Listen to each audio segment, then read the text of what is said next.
जय हिंद दोस्तों। आप में से बहुत सारे एस्पिरेंट्स ऐसे होंगे जो पिछले 3 या 4 साल से यूपीएससी की तैयारी कर रहे होंगे, but unfortunately prelims he qualify नहीं हो पा रहा होगा। 23 का एग्जाम डिफिकल्ट था, 24 में एग्जाम थोड़ा सा इजी साइड पर था, बट फिर भी प्रीलिम्स क्वालिफाई नहीं हुआ। अगेन 2025 का एग्जाम फिर से अनएक्सपेक्टेड था, एम्बिग्विटी बहुत ज्यादा थी और वो प्रीलिम्स फिर से क्वालिफाई नहीं हो पाया होगा। अब आपने टॉपर्स की सारी स्ट्रैटेजीज देख ली होंगी, जो बताया जाता है कि पहले सिलेबस कंप्लीट कर लीजिए, उसके बाद टेस्ट सीरीज लगाइए, आपने सब कुछ कर लिया होगा, बट अनफॉर्चुनेटली फिर भी आपका प्रीलिम्स क्वालिफाई नहीं हुआ। Now you need to introspect. आपको समझना पड़ेगा कि कहीं ना कहीं प्रॉब्लम है आपकी तैयारी में, जिसको आपको दूर करना पड़ेगा, रेक्टिफाई करना पड़ेगा। देखिए, coming from civil services background, मैं इस बात को अंडरस्टैंड करता हूं कि बहुत सारे केसेस में आपका लक आपको फेवर नहीं करता और इसी वजह से आप मिस कर जाते हैं, आपका सिलेक्शन जो है वो नहीं हो पाता 1 नंबर से 2 नंबर से। बट अगर बार बार वही चीज आपके साथ हो रही है तो आपको ये भी अंडरस्टैंड करना पड़ेगा कि कहीं ना कहीं आपको अपनी स्ट्रैटेजी को चेंज करना पड़ेगा। कहीं ना कहीं उस स्ट्रैटेजी में कुछ कमी हो सकती है, जिस वजह से बार बार आप प्रीलिम्स की स्टेज को क्वालिफाई नहीं कर पा रहे। मैं आपको कुछ जेनरिक प्रॉब्लम समझाने वाला हूं। हो सकता है आपकी तैयारी में भी ये प्रॉब्लम्स हो, और हो सकता है ये प्रॉब्लम्स ना हो तो कोई और इशू बार बार आपके सामने आ रहा हो। Let's talk about it. कोशिश करते हैं उस चीज को डिकोड करने की कि प्रॉब्लम है कहां पर, जिससे हम उसके ऊपर वर्क कर सके, काम कर सके। सबसे पहले तो स्ट्रैटेजी। आपकी स्ट्रैटेजी आपने जो अडॉप्ट किया वो किस टाइप की है? क्या आप प्लेन एंड सिंपल सिर्फ अपनी एनसीईआरटीज को कवर कर रहे हैं, स्टैंडर्ड बुक्स जो आपके पास हैं आप उन्हें बार बार कवर कर रहे हैं? अब उन बुक्स को आप इतनी बार पढ़ चुके हैं कि उसमें कुछ नया आपको नहीं मिल रहा, बट फिर भी क्योंकि प्रीलिम्स क्वालिफाई नहीं हो रहा तो आप बार बार टाइम एंड अगेन उन्हीं बुक्स को दोबारा से पढ़ते चले जा रहे हैं। क्या आपने कभी ये रियलाइज किया कि जो मैं पढ़ रहा हूं, जिस बुक को भी मैं पढ़ रहा हूं, क्या इसमें से मैं रेलिवेंट मटेरियल को ग्रास्प कर पा रहा हूं, अंडरस्टैंड कर पा रहा हूं? 11th क्लास की फिजिकल ज्योग्राफी की एनसीईआरटी है, 2024 में ऑलमोस्ट 7 क्वेश्चन डायरेक्टली उस बुक से आए। क्या आप वो 7 के 7 क्वेश्चंस करेक्ट करके आए? अगर आप नहीं करेक्ट करके आए तो कहीं ना कहीं वो जो स्ट्रैटेजी आपने अपनाई है उसमें कोई इशू है, कोई प्रॉब्लम है। अभी उसके सोल्यूशन पर भी मैं बात करूंगा, चिंता बिल्कुल मत कीजिएगा। मैं सिर्फ अभी आपको जो 3 बड़ी प्रॉब्लम्स होती है, 3 बड़ी समस्याएं होती है जिस वजह से किसी एस्पिरेंट का प्रीलिम्स क्वालिफाई नहीं हो पाता, मैं अभी सिर्फ वो हाईलाइट कर रहा हूं आपके लिए। तो सबसे पहले स्ट्रैटेजी। कहीं ना कहीं उस स्ट्रैटेजी में कोई प्रॉब्लम हो सकती है। क्या हम सिलेबस को प्रॉपरली अंडरस्टैंड करके उसे कवर कर रहे हैं या नहीं? हमें सिलेबस का आइडिया भी है या नहीं है? हमने हमारी स्ट्रैटेजी में प्रीवियस ईयर क्वेश्चंस को इंटीग्रेट किया? अगर हमने इंटीग्रेट किया भी तो हमने किस तरीके से इंटीग्रेट किया? क्या मैंने ये अंडरस्टैंड किया कि जरूरी नहीं है कि UPSC as it is previous year question पूछ ले। प्रीवियस ईयर क्वेश्चंस के बेसिस पर मैं इंपॉर्टेंट थीम्स को अंडरलाइन कर सकता हूं, मैं उन थीम्स पर काम कर सकता हूं। तो क्या हमने प्रीवियस ईयर क्वेश्चंस के बेसिस पर अपने सिलेबस को डिफाइन करने की कोशिश की? क्या हमने इंपॉर्टेंट थीम्स आइडेंटिफाई की? क्या मेरा रिवीजन प्रॉपर हो रहा है या नहीं हो रहा?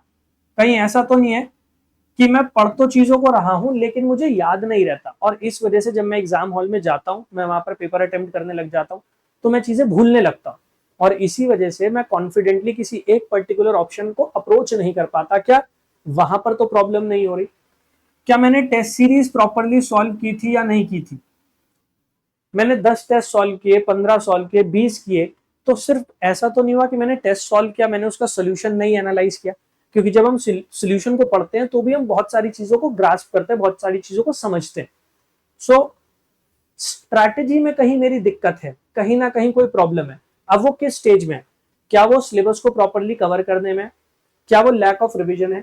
क्या मैंने टेस्ट लगाए तो टेस्ट लगाने के बाद मैंने ये एनालाइज नहीं किया कि मैं कितने क्वेश्चंस करेक्ट कर रहा हूं, मेरी मिस्टेक्स कहां पर हैं, करेक्ट आंसर क्या होना चाहिए, किस तरीके से मैं इस क्वेश्चन को एक डिफरेंट अप्रोच के साथ सॉल्व कर सकता था और वहां शायद मुझे करेक्ट आंसर मिल जाता। There has to be a flaw. हमें वो आइडेंटिफाई करना पड़ेगा और उस पर वर्क करना पड़ेगा। दूसरी चीज है uncertain nature of the exam. 2023 में यूपीएससी ने एकदम अलग ऑप्शंस सेट कर दिए मेजॉरिटी पेपर में, वहां एलिमिनेशन टेक्निक प्रॉपर्ली काम नहीं कर पाई। 2025 की अगर आप बात करेंगे the nature of question was very ambiguous, बहुत सारे क्वेश्चन ऐसे थे जिनके 2 या 3 ऑप्शन जो है वो करेक्ट आंसर हमें लग रहे थे। क्या प्रॉब्लम वहां पर रही है? प्रॉब्लम है कहीं ना कहीं, ठीक है। तो वो अनसर्टेन नेचर जो है एग्जाम की, that could be a problem कि आप उसे हैंडल नहीं कर पा रहे अनसर्टेन नेचर को। तो अनसर्टेनिटी की जहां तक बात है, यूपीएससी एक साल पहले यूपीएससी कुछ हिंट्स ड्रॉप करते हैं, जिन हिंट्स को अगर हम आइडेंटिफाई कर लेते तो नेक्स्ट ईयर का जो हमारा प्रीलिम्स का एग्जाम होता है हम उसको थोड़ा प्रिडिक्ट कर पाते हैं। क्या वो हिंट्स आप आइडेंटिफाई कर पा रहे हैं? For example, let me give you an example. 2023 में जब मेजॉरिटी क्वेश्चन में ये ओनली वन, ओनली टू या ऑल थ्री टाइप की स्टेटमेंट्स आई, उससे पहले 2022 का पेपर अगर आप उठाकर देखेंगे तो यूपीएससी ने 5 to 6 क्वेश्चन में ऐसे ऑप्शन सेट किए थे। अब एक ऐसा कैंडिडेट जो यूपीएससी की अनप्रिडिक्टेबल नेचर को प्रिडिक्ट करना चाह रहा है, वो उस चीज को एनालाइज करके समझेगा कि नेक्स्ट ईयर ज्यादा ऑप्शंस ऐसे आ सकते हैं, और 2023 में सेम हुआ। 2024 की अगर आप बात करेंगे तो यूपीएससी ने 3 स्टेटमेंट वाले क्वेश्चंस ज्यादा पूछ लिए। कुछ क्वेश्चन थे 2024 में अगर आप देखेंगे, 2025 में अगर आप देखेंगे वो इट वाज 3 times और 4 times the number of questions. तो यहाँ हुआ क्या है, यहाँ पर वो जो अनसर्टेन नेचर है यूपीएससी की, उसको डिकोड करने की कोशिश की है। क्या आप वो कर पा रहे हैं या नहीं कर पा रहे? 2025 का पेपर उठाकर देखिए, आपको यूपीएससी का पैटर्न किस तरीके से इवॉल्व हो रहा है उसके हिंट्स दिखाई देंगे। हमें वो हिंट्स जो है उनको ग्रास्प करना है। देन एग्जाम हॉल का प्रेशर। बहुत सारे एस्पिरेंट्स ऐसे होते हैं जो पूरे साल तैयारी करते हैं, बहुत अच्छे से तैयारी करते हैं, टेस्ट भी लगाते हैं, बट कहीं ना कहीं एग्जाम हॉल में बैठ के नर्वस हो जाते हैं। जो चीजें उन्हें आती हैं वो उसमें भी गलतियां कर देते हैं। क्या आप उस कैटेगरी में तो लाए नहीं कर रहे जहां पर आपको चीजें आती हैं बट आप फिर भी गलती कर देते हो, फिर भी मिस्टेक्स कर देते हो? अगर आप उस कैटेगरी में हो तो हमें एग्जाम हॉल के प्रेशर को हैंडल करना भी सीखना पड़ेगा। तो ये कुछ कॉमन थीम्स है, कुछ कॉमन प्रॉब्लम्स है जिस वजह से आपका प्रीलिम्स का सिलेक्शन बार बार रुक जाता है। Now what is the solution? Solution क्या है? सबसे पहले स्टार्ट करते हैं पहली वाली प्रॉब्लम से, दैट इज स्ट्रैटेजी। स्ट्रैटेजाइज करने में आप इशू, मतलब आपको इशू हो रहा है, आप प्रॉब्लम्स आ रही हैं सामने। तो देखिए, सबसे पहले एक बात को अंडरस्टैंड कीजिए कि जब मैं यूपीएससी एग्जाम की बात करता हूं तो यूपीएससी प्रीलिम्स की स्टेज में यूपीएससी ने अपने सिलेबस को बहुत अच्छी तरीके से डिफाइन नहीं किया। The syllabus is not well defined, और क्योंकि यूपीएससी ने उस सिलेबस को प्रॉपर्ली डिफाइन नहीं किया, इसी वजह से आपको अपने सिलेबस को डिकोड करने में या उसको रिस्ट्रिक्ट करने में प्रॉब्लम्स आ जाती है। यूपीएससी ने कुछ इस तरीके से अपने प्रीलिम्स के जीएस के सिलेबस को डिफाइन किया है आपके लिए।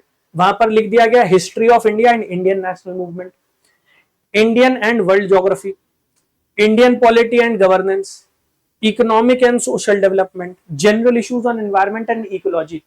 Now this is not how you define the syllabus, ये सिर्फ एक आउटलाइन है। तो यूपीएससी ने आपको एक आउटलाइन दी है, यूपीएससी ने उस सिलेबस को आपके लिए अच्छे से डिफाइन नहीं किया। अब आपको अपने लिए उसे डिफाइन करना पड़ेगा, उसे रिस्ट्रिक्ट करना पड़ेगा। Now how you are going to achieve it, how you are going to do it? सबसे पहले ये अंडरस्टैंड कीजिए कि यूपीएससी किस सब्जेक्ट को कितनी वेटेज प्रोवाइड कर रही है, मतलब कितने मार्क्स का पेपर किस सब्जेक्ट से बन रहा है। यहां पर मैंने आपके लिए एक आउटलाइन तैयार की, एक ब्रीफ ओवरव्यू दिया। अगर इन्वायरमेंट, इकोलॉजी और ज्योग्राफी को मैं कंसिडर करता हूं तो ऑलमोस्ट 25 to 30 क्वेश्चन इससे आते हैं, 25 to 30। अगर मैं पॉलिटी की बात करता हूं तो 15 to 20 क्वेश्चन है जो पॉलिटी से आते हैं। अगेन हिस्ट्री की बात करते हैं तो हिस्ट्री में 3-4 सेक्शन हो जाते हैं, ancient, medieval, modern, art and culture, उससे 15 to 20 क्वेश्चन है आपके। देन इकोनॉमिक्स और जो गवर्नमेंट की स्कीम्स होते हैं उसको अगर आप मिला लेते हैं 15 to 20। Then you have science and technology और इंटरनेशनल रिलेशन, जिनसे क्वेश्चन आ जाते हैं। मतलब जो मेरा मेजॉरिटी पेपर बन रहा है ये ऊपर की जो 4 मेजर थीम्स है इनसे बन रहा है, जिसमें इन्वायरमेंट आ जाता है, ज्योग्राफी आ जाता है, पॉलिटी है, हिस्ट्री है और इकोनॉमिक्स है। जब मैं तैयारी कर रहा हूं, मुझे उस एग्जाम को क्रैक करने के लिए प्रिपेयर होना है। मुझे ये किसी को शो ऑफ नहीं करना कि मुझे कितनी चीजें आती हैं, मुझे साइंस भी आती है, मुझे आईआर भी आता है। मुझे पहले ये इंश्योर करना है कि मैं उस पेपर को क्वालिफाई कर पाऊं। उसके लिए मैंने पहले 4 बड़ी थीम्स आइडेंटिफाई कर ली। अब इन 4 थीम्स को मैं और अपने लिए रिफाइन करूंगा और वेल डिफाइंड मैनर में अप्रोच करूंगा। कैसे? मैंने प्रीवियस ईयर क्वेश्चंस उठाए। अब अगर मैं 1 साल के पीवाईक्यूज देखता हूं, सिर्फ 1 साल के, तो वहां प्रॉब्लम यह है कि हर साल यूपीएससी अपने पैटर्न को बदलती है। बट अगर मैं पिछले 20 साल या मैं पिछले 25 साल, पिछले 20 या 25 साल के अगर मैं पेपर्स उठाता हूं और मैं ये एनालाइज करता हूं कि यूपीएससी ने कितने क्वेश्चन पूछे, किस टॉपिक से पूछे, तो वहां मुझे कुछ मोटे तौर पर थीम्स पता लग जाएंगी जिन पर यूपीएससी रिपीटेटिवली क्वेश्चन पूछती है। जरूरी नहीं है क्वेश्चन सेम, क्वेश्चन डिफरेंट हो सकता है, बट यूपीएससी उसी थीम के ऊपर क्वेश्चन पूछ रही है, ये ज्यादा इंपॉर्टेंट है मेरे लिए। फॉर एग्जाम्पल अगर मैं पॉलिटी की बात करता हूं, we have preamble as a major theme, we have fundamental rights and directive principle as major themes, then we have union executive जिसमें प्रेसिडेंट पे काफी क्वेश्चन पूछे जाते हैं, then पार्लियामेंट, यूपीएससी सबसे ज्यादा क्वेश्चन जो पूछती है वो पार्लियामेंट से पूछती है, then you have जुडिशरी, इसके साथ साथ स्टेट एग्जीक्यूटिव में गवर्नर से क्वेश्चन पूछे जाते हैं।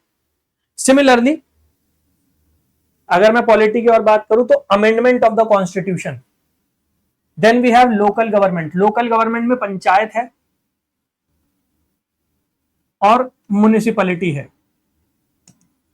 इसमें पंचायत से ज्यादा क्वेश्चन पूछे जाते हैं, पंचायती राज सिस्टम पेशा उससे ज्यादा क्वेश्चन है। Then you have federalism and elections, election में इलेक्शन कमीशन और इलेक्टोरल रिफॉर्म्स या फिर रिप्रेजेंटेशन ऑफ पीपल्स एक्ट, वहां से क्वेश्चन पूछ लिए जाते हैं।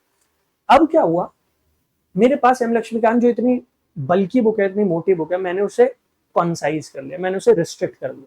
अब मुझे पता लग गया मुझे एम लक्ष्मीकांत की कौन सी थीम्स, कौन से चैप्टर्स, कौन से टॉपिक्स ज्यादा अच्छे से कवर करना है, ठीक है। सिमिलरली अगर मैं चाहूं मैं बाकी सब्जेक्ट्स में भी बिल्कुल ऐसी थीम्स आइडेंटिफाई कर सकता हूं, जैसे इकोनॉमी में मनी एंड बैंकिंग, आप देखिए 2025 में भी 2 question reserve bank of India के ऊपर ही आए, तो रिजर्व बैंक ऑफ इंडिया और हमारी मॉनेटरी पॉलिसी उस पर क्वेश्चन आ जाते हैं, फिस्कल पॉलिसी पे क्वेश्चन आते हैं, इसी तरीके से एक्सटर्नल सेक्टर और बैलेंस ऑफ पेमेंट इस पे क्वेश्चन आ जाते हैं, ठीक है। फिर सेक्टर्स ऑफ इकोनॉमी, यहां पर अगर आप देखेंगे पिछले 1-1.5 साल में हमारी जो शेयर मार्केट है, मतलब मनी मार्केट, वो काफी न्यूज में थी, उसमें काफी फ्लक्चुएशंस देखने को मिली। अल्टीमेटली क्वेश्चन यूपीएससी ने 2 या 3 बना दिए इस बार। That is how we are decoding, that is how we are making sure कि हम अपने सिलेबस को कंसाइज कर सके, प्रिसाइज कर सके और अल्टीमेटली उसको बहुत अच्छी तरीके से कवर कर पाए।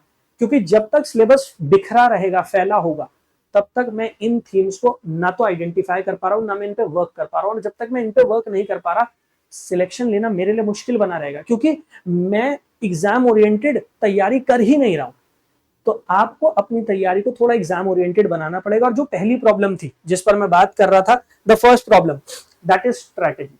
इसमें सिलेबस को डिफाइन करना, प्रीवियस ईयर क्वेश्चंस की थीम्स आइडेंटिफाई करना, ये बहुत इंपॉर्टेंट होने वाला है। एंड देन रिवीजन, रिवीजन के लिए चाहिए आपको नोट्स। मैं आपको दिखा देता हूं नोट्स किस टाइप के होने चाहिए, क्योंकि नोट्स को लेकर भी बच्चों को बहुत ज्यादा प्रॉब्लम्स रहती है, बहुत ज्यादा कंफ्यूजन रहता है। मैं आपको एक बार नोट्स की फॉर्मेट जो है वो दिखा देता हूं। देखिए ये टॉपिक है बेसिक स्ट्रक्चर, संविधान की मूलभूत संरचना। यहाँ पर मैंने बाइलिंगुअल नोट्स बनाए थे जब मैं बच्चों को पढ़ा रहा था पेड बैच में। तो यहाँ अगर आप देखेंगे मैंने पूरा का पूरा बेसिक स्ट्रक्चर जो है वो एक ही स्लाइड पर उतार दिया। कब आया बेसिक स्ट्रक्चर? बेसिक स्ट्रक्चर के बारे में कॉन्स्टिट्यूशन में नहीं दिया गया है। बेसिक स्ट्रक्चर का मतलब क्या है, वो सारी चीजें यहाँ आ गई। बेसिक स्ट्रक्चर से रिलेटेड जो मेजर केस है वो यहाँ आ गए, और बेसिक स्ट्रक्चर की डॉक्ट्रिन में कौन कौन से इंपॉर्टेंट प्रिंसिपल्स आ जाते हैं वो यहाँ पर आ गए। मैंने सब कुछ जो है वो यहाँ पर उतार दिया आपके लिए। अब क्या होगा, आप चीजों को पढ़ तो लेते हैं लेकिन वो याद नहीं आती टाइमली। क्यों नहीं आती? क्योंकि रिविजन नहीं है। रिविजन के लिए मुझे ऐसे नोट्स चाहिए, मुझे इसमें डिटेल्स नहीं चाहिए। भाई मैं अगर एक बार गोलकनाथ केस को अंडरस्टैंड कर लेता हूं तो मुझे पता है गोलकनाथ केस क्या है, उसकी डिटेल्स मुझे पता है।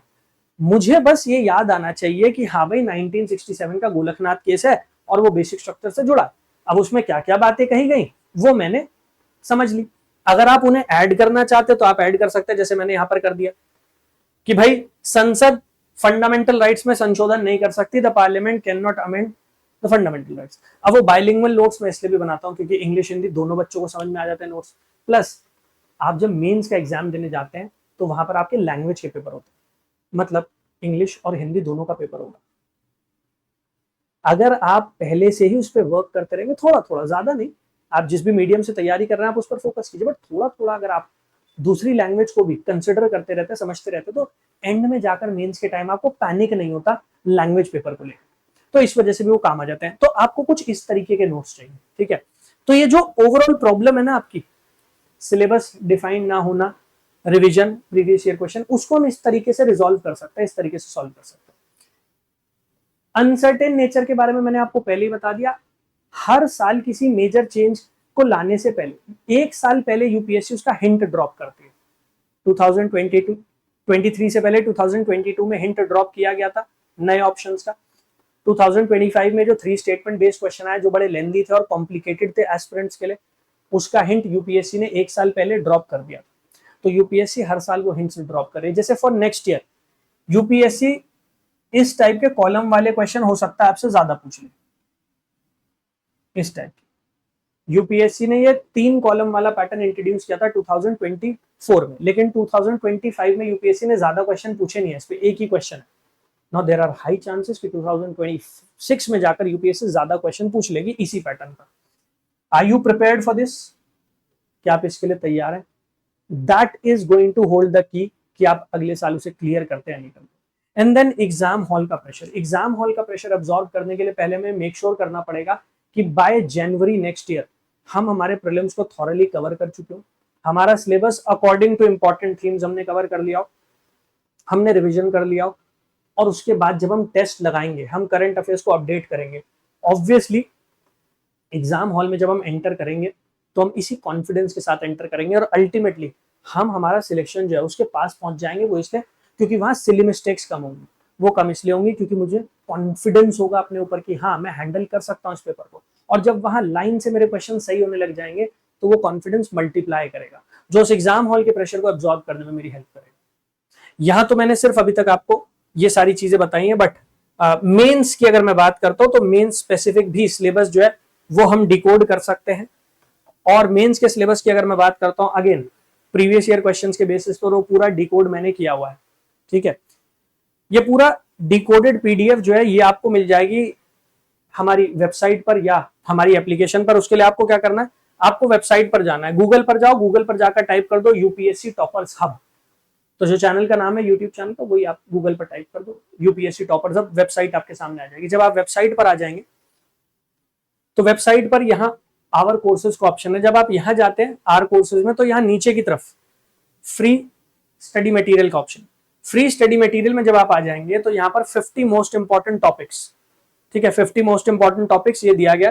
तो आपको क्या करना है, आपको फ्री स्टडी मटेरियल में जाकर 50 मोस्ट इंपॉर्टेंट टॉपिक यहाँ पर जाना है और यहाँ से इसे डाउनलोड कर लेना। डाउनलोड आप इसे तब कर पाएंगे जब पहले आप अकाउंट क्रिएट कर लेंगे। तो वेबसाइट पर जाइएगा, अकाउंट क्रिएट कर लीजिएगा और वहां से आप इस पीडीएफ को डाउनलोड कर सकते हैं। यहाँ पर मैंने 50 important topics based on previous year themes वो आपके लिए डिकोड करके अपलोड कर दिए। यहाँ से आप उन्हें सेव कर सकते हैं और जब तैयारी कर रहे हैं तो उसके अकॉर्डिंग कीजिए। इसके साथ साथ जैसे मैंने आपसे कहा कि कहीं ना कहीं प्रॉब्लम है स्ट्रैटेजी में और उस प्रॉब्लम को आइडेंटिफाई करके उस पर काम करना पड़ेगा। तो यहाँ पर 2 बैचेस भी मैं इस माइंडसेट के साथ रन कर रहा हूं। एक है हमारा फाउंडेशन बैच, यूपीएससी का फाउंडेशन बैच सफलता, इंग्लिश हिंदी दोनों में है। जो नोट्स अभी मैंने आपको दिखाया वो इसी बैच के लिए मैं बनाता हूँ, डेली बेसिस पे क्लासेस चल रही हैं। आप यहाँ सफलता फाउंडेशन बैच में हमारे साथ जुड़ सकते हैं। एक तो ये बैच, दूसरा मेंटोरशिप का बैच, ठीक है, द्रोणाचार्य मेंटोरशिप। ये द्रोणाचार्य मेंटोरशिप जो है ये आपके अकॉर्डिंग, आपकी तैयारी के लेवल के अकॉर्डिंग, आपकी रिक्वायरमेंट्स के अकॉर्डिंग हम डिजाइन करते हैं। और यहाँ 1-to-1 मेंटोरशिप रहती है और कोई और मेंटोर नहीं है, यहाँ पर हम ही फैकल्टीज आपको मेंटोर करते हैं। तो किसी और को ये काम नहीं दिया जाएगा, हम खुद आपको पर्सनली गाइड करेंगे, मेंटोर और आपकी तैयारी में मेक श्योर करेंगे कि नेक्स्ट ईयर या 2027 जब भी आप अटेम्प्ट देने वाले हैं आप उसे क्रैक कर पाए। तो इन बैचेस में इनरोल करने के लिए आप डायरेक्टली यहाँ से भी इनरोल कर सकते हो। Otherwise if you have any question आप कॉन्टैक्ट अस के ऑप्शन में जाइएगा, वहां पर नंबर दिया गया, इस नंबर पर आप कॉल कर सकते हैं, व्हाट्सएप मैसेज ड्रॉप कर सकते हैं और हमारे बैचेस की जो भी जानकारी आपको चाहिए, इन्फॉर्मेशन, वो यहाँ पर आपको मिल जाएगी। ऑलराइट, सो आई होप आप समझे होंगे कि कहाँ मिस्टेक हो रही है, कैसे उसे ओवरकम करना है, क्योंकि जब तक उसे ओवरकम नहीं कर पाएंगे तब तक प्रीलिम्स को क्वालिफाई करना थोड़ा डिफिकल्ट बना रहेगा। Alright, wish you all the very best, मेहनत कीजिए, पास्ट में जो भी फेलियर्स हैं उनको पीछे छोड़ दीजिए, एक पॉजिटिव माइंडसेट के साथ अप्रोच कीजिए and hopefully next year will be yours. Thank you, जय हिंद।